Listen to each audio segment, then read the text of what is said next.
Figuring out what to make your u when you're doing a u-substitution problem or integration by substitution can be kind of the hardest part of those problems sometimes. I know when I was first learning how to do u-substitution, that was the thing that I had the hardest time really getting down and feeling comfortable with, was how to select your u. Well, recently in one of my weekly live streams, which I'm doing every Monday night at 5 o'clock Pacific, I took this u-substitution example and I really talked a lot about what thought process I go through and what thought process you can go through also to really make selecting your u in a u-substitution problem much easier. So if selecting your u is something that you really want some help on, be sure to stick around to the end of the video and I'm sure this will really help make that process a lot easier for you.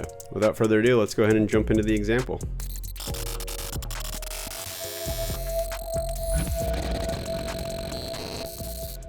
We're going to evaluate the indefinite integral of we're going to take the integral of z squared over z cubed plus 1 dz. So when we're evaluating an integral with u-substitution, like I said, the first thing we want to do is figure out what substitution to make. And I'm going to kind of split this problem into two separate portions here. So first, I'm going to talk about what substitution you actually want to make, or kind of what the thought process looks like as you're trying to figure out what you want to make your u, and then I'm going to show you how to actually apply that substitution and then integrate the problem. So that's the question, is how do we figure out what u we want to use here, or in other words, what do we want to say u equals in terms of z in order to be able to do this substitution, or to be able to evaluate this integral using u-substitution? Well, the number one trick that you want to kind of keep in mind when you're trying to figure out what to make your u is you generally want to look for something,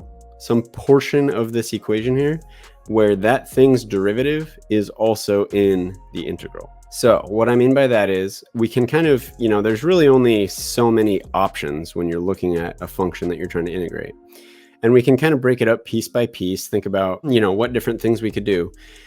You generally don't ever want to say u equals z, or u equals x, or u equals t, or whatever your variable is, because this isn't really going to change the situation for you at all. You're just going to put it in terms of a different letter, but it doesn't actually change the integration that you have to do. So that's generally not going to be a good idea. In this case specifically, we have a couple other options. We could maybe say u equals z squared, maybe u equals z cubed, this piece here, or maybe this entire denominator, z cubed plus 1. These are kind of the, most obvious, first guesses, I guess you could say. The only really other thing would be maybe u equals z squared over z cubed plus 1. But of course, the issue with this is we've essentially made u everything that is in the entire integral, which is also generally not a good idea because it's not going to be possible to make the kind of substitution for dz that we're going to have to make.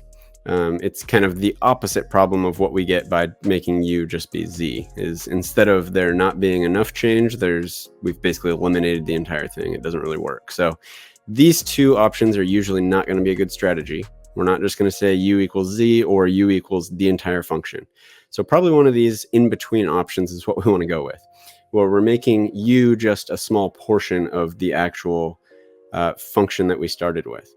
So obviously, we need to figure out which one is actually going to help us get to our answer. Like I said, you want to think about which of these things has that thing's derivative also somewhere else in your function. So the next kind of obvious thing to think about is what is the derivative of each of these three things. So first of all, the derivative of z squared, we could find using the power rule, would just be 2z. The derivative of z cubed would be 3z squared. And the derivative of z cubed plus 1 also would be 3z squared, because the derivative of a constant is 0. So basically, these two options here and here, the derivative is the same. So these pretty much are, they're going to be equivalent in terms of substituting our dz and dealing with the derivative. But based on the fact that their derivative is exactly the same, this option is probably going to be better than this option, because we can kind of eliminate more stuff and still end up with the same exact derivative. So we're, probably based on that, we're not going to want to do u equals z cubed. Instead, we would prefer u equals z cubed plus 1. But let's think about really this option here and this option here. So you can see if we say u equals z squared, the derivative is 2z. We don't have a 2z anywhere in here, and it's okay if it differs by a constant. So what that means is if we had a 4z or just a z or a 10z, really any constant times z, the important thing is this z term here, that might be able to work. The problem is if we say our u is this z squared term here, what we still have is a z cubed plus 1. So this single z, or this z times a constant, is probably not going to be able to cancel out very nicely with a z cubed plus 1. So that's probably not going to be the best option.